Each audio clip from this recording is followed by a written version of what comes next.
মরা হাসিনাকে দিয়ে দিল্লি বানিয়েছে সাংবাদিক সম্মেলন। যদি সে জীবিত থাকতো তাহলে তার চেহারা কেন মানুষ দেখলো না? শেখ হাসিনা আর বেঁচে নেই।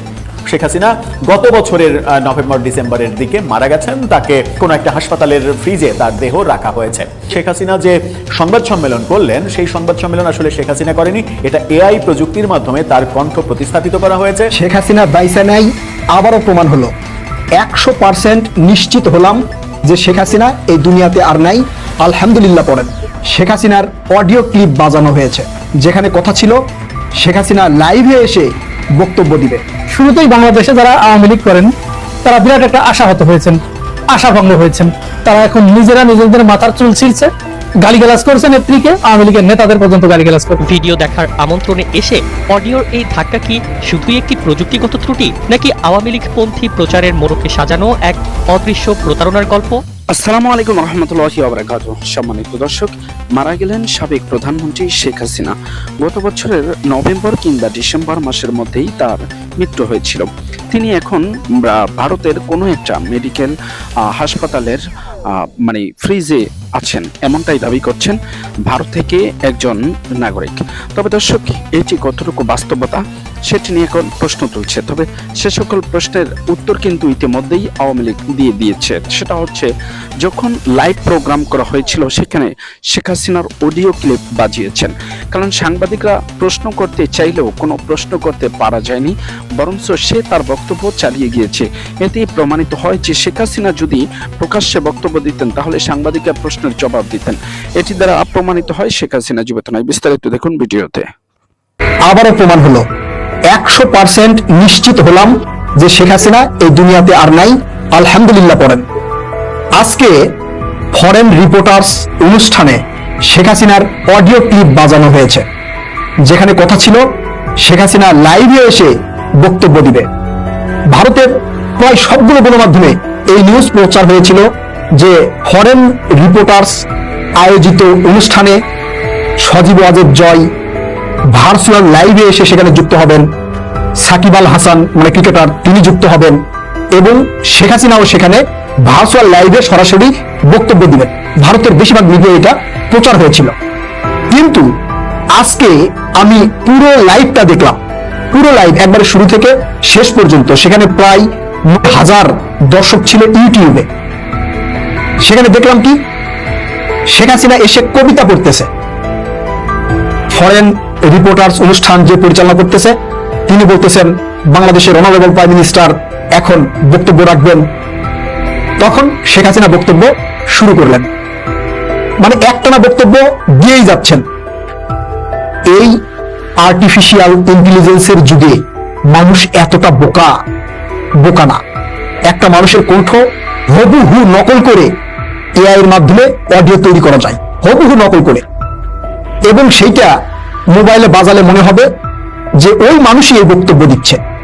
আপনারা দেখছেন না, শেখ মুজিবুরের ভাষণ নিয়ে অনেক এআই ভিডিও তৈরি করা হয়েছে। শেখ মুজিবুরের হুবহু কণ্ঠ নকল কইরা আলাদা বিকৃতি কইরা ভাষণ দেওয়া হয়েছে, দেখেন নাই? শেখ হাসিনার কণ্ঠ হুবহু নকল কইরা অনেক এআই ভিডিও হয়েছে, দেখেন নাই? দেখছেন। আজকে আওয়ামী লীগ ঠিক সে একই কাজ করলো। এই অনুষ্ঠান কইরা তারা আবারও প্রমাণ করলো যে আসলে শেখ হাসিনা নাই। এরা যতবার মিথ্যাকে সত্য প্রমাণ করার চেষ্টা করবে ততবারই ব্যর্থ হবে, কারণ মিথ্যা চিরদিনই মিথ্যা। মিথ্যাকে কোনোভাবেই সত্য প্রমাণ করা যায় না।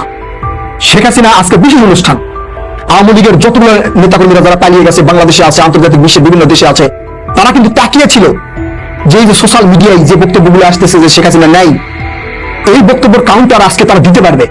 শেখ হাসিনা ডিরেক্ট লাইভে কথা বলবে, সবাইকে বলবে যে দেখেন আমাদের নেত্রী নাকি নাই, এই যে নেত্রী সরাসরি কথা বলতেছে। এই আশা প্রত্যাশা নিয়েছিল আওয়ামী লীগের নেতাকর্মীরা। আজকে সে আওয়ামী লীগের নেতাকর্মীদেরকে আবারও হতাশ করলো।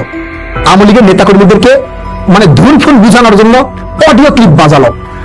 আর সেই অডিও ক্লিপগুলো এমন সিস্টেমের, একটানা অডিও। আওয়ামী লীগের ইউটিউব চ্যানেলে গিয়ে আপনারা শুনবেন শেখ হাসিনার বক্তব্যটা দেখবেন, একবারে টানা অডিও, মনে হচ্ছে আগে থেকে রেকর্ড করা। এবং এইটা যে আগে থেকে রেকর্ড করা, আগে থেকে এআই দিয়ে তৈরি করে রাখা, এটা নিশ্চিত একটানা বলেই যাচ্ছে। এর মাঝখানে সাংবাদিকেরা যে প্রশ্ন করবে সেটা কিন্তু করেনি। কেন করে নাই? কারণ এইটা করলেই ধরা খেয়ে যাবে। যদি কোনো জায়গায় প্রশ্ন করে থাকে সেখানে ভালো করে দেখতে হবে যে সেখানে শেখ হাসিনা আগে থানা গেছে নাকি সাংবাদিক আগে প্রশ্ন করছে।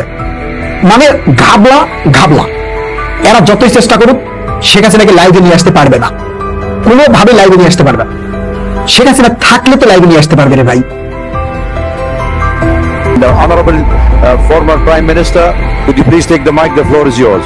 Thanks the journalists who continue to follow events in Bangladesh with পর্দায় ভেসে উঠবে প্রিয় নেত্রীর চেনা মুখ, মেটাবে দীর্ঘ 2 বছরের তৃষ্ণা। এমন রঙিন আশার গুড় ঠেলে ফেসবুকে জড়ো হয়েছিলেন লক্ষ লক্ষ অনুরাগী। দলীয় প্রচার আর সংবাদ মাধ্যমের বিজ্ঞাপনী তোড়জোড় যেন আকাশের চাঁদ হাতে পাওয়ার স্বপ্ন বুনেছিল। কিন্তু পর্দা উঠতেই যেন অদৃশ্য কোনো জাদুকর এসে সব আলো নিভিয়ে দিল। চোখের সামনে রূপালী দৃশ্যপট দূরস্থান, কানে এলো শুধু নির্জীব অডিও সুর। ভিডিও দেখার আমন্ত্রণে এসে অডিওর এই ধাক্কা কি শুধুই একটি প্রযুক্তিগত ত্রুটি, নাকি আওয়ামী লীগ পন্থী প্রচারের মোড়কে সাজানো এক অদৃশ্য প্রতারণার গল্প? ঘটনার নাটকীয়তা শুরু হয় লাইভের শুরুতেই। দর্শক সংখ্যার পারদ লাফিয়ে চড়ছিল বিদ্যুতের গতিতে। মুহূর্তেই জাগিয়ে ছুল 2,06,000-এর কোঠায়। কিন্তু সময় যত গড়াতে লাগলো, সে আকাশচুম্বী কৌতূহল আছড়ে পড়ল এক রাশ হতাশায়। মাত্র 10 মিনিটের ব্যবধানে এক লহমায় খসে পড়ল প্রায় 44,000 দর্শক। 2,06,000 থেকে মুহূর্তেই তা 1,62,000-এ নেমে জাতীয় সংসদে পাশ হয়েছে। ডক্টর ইউনূসের আমলে এই সংশোধনীটি করা হয়েছিল আওয়ামী লীগের কার্যক্রম নিষিদ্ধ করার জন্য। কাজেই বিলটি জাতীয় সংসদে সহজেই পাশ হয়ে যাবে এমনটাই ভাবা হয়েছিল, কিন্তু হয়নি। বিলে আপত্তি জানান সংসদে বিরোধী দলের নেতা জামায়াতের আমির ডাক্তার শফিকুর রহমান। অথচ আওয়ামী লীগ নিষিদ্ধ করার জন্য তারাই বেশি সোচ্চার ছিলেন। তাহলে জামায়াতের আপত্তির কারণটা কি? রহস্যটা এখানেই। কারণ আইন আজকে তৈরি হলেও এটা কার্যকর থাকবে বছরের পর বছর ধরে। এই আইনে গণহত্যার সাথে জড়িত সংগঠনের নিষিদ্ধের সুযোগ আছে। এখানেই কি জামায়াতের ভয়? ডক্টর ইউনূসের অন্তর্বর্তী সরকার অধ্যাদেশের মাধ্যমে সন্ত্রাস বিরোধী আইন সংশোধন করে। আগে সন্ত্রাস বিরোধী আইনে সংগঠনের কার্যক্রম নিষিদ্ধের বিধান ছিল না। তখন বিধান ছিল কোনো ব্যক্তি বা সংগঠন সন্ত্রাসী কাজের সঙ্গে জড়িত থাকলে সরকার প্রজ্ঞাপন দিয়ে ওই ব্যক্তিকে তালিকাভুক্ত করতে পারে বা সত্তাকে নিষিদ্ধ ঘোষণা করতে পারবে। ইউনূস সরকার ওই আইনে সংশোধনী এনে সংগঠনের যাবতীয় কার্যক্রম নিষিদ্ধের বিধান যুক্ত করে। এরপর আন্তর্জাতিক অপরাধ ট্রাইব্যুনালে আওয়ামী লীগের নেতাকর্মী এবং সংগঠন হিসেবে আওয়ামী লীগের বিচার শেষ না হওয়া পর্যন্ত দলটির কার্যক্রম নিষিদ্ধ করে গেজেট জারি করা হয়। ইউনূস আমলের এই অধ্যাদেশটিকেই আইনে রূপ দিতে জাতীয় সংসদে বিল পাশ হলো। তবে পাশ হওয়ার আগে কিছু ঘটনা ঘটেছে যা বেশ কিছু প্রশ্ন তৈরি করেছে। প্রথমটি হলো ডক্টর ইউনূস আমলের। দর্শক এতক্ষণ পর্যন্ত যারা আমাদের সাথে ছিলেন এবং এই ভিডিওটি দেখেছেন, আপনাদের সকলকে জানাই অসংখ্য ধন্যবাদ। এরকম নিত্য নতুন ভিডিও পেতে চ্যানেলটিকে সাবস্ক্রাইব করে পাশে রাখা বেল বাটনটি অন করে দেবেন, তাহলে প্রত্যেক মুহূর্তের রাজনৈতিক আপডেট কিংবা বর্তমান দেশের সার্বিক প্রস্তুতি সম্পর্কে যে কোনো ভিডিও পেয়ে যাবেন এই চ্যানেলে। তো আজকের মতো এখানে বিদায় নিচ্ছি, দেখা হবে অন্য কোনো ভিডিওতে। ততক্ষণ পর্যন্ত সকলে ভালো থাকুন।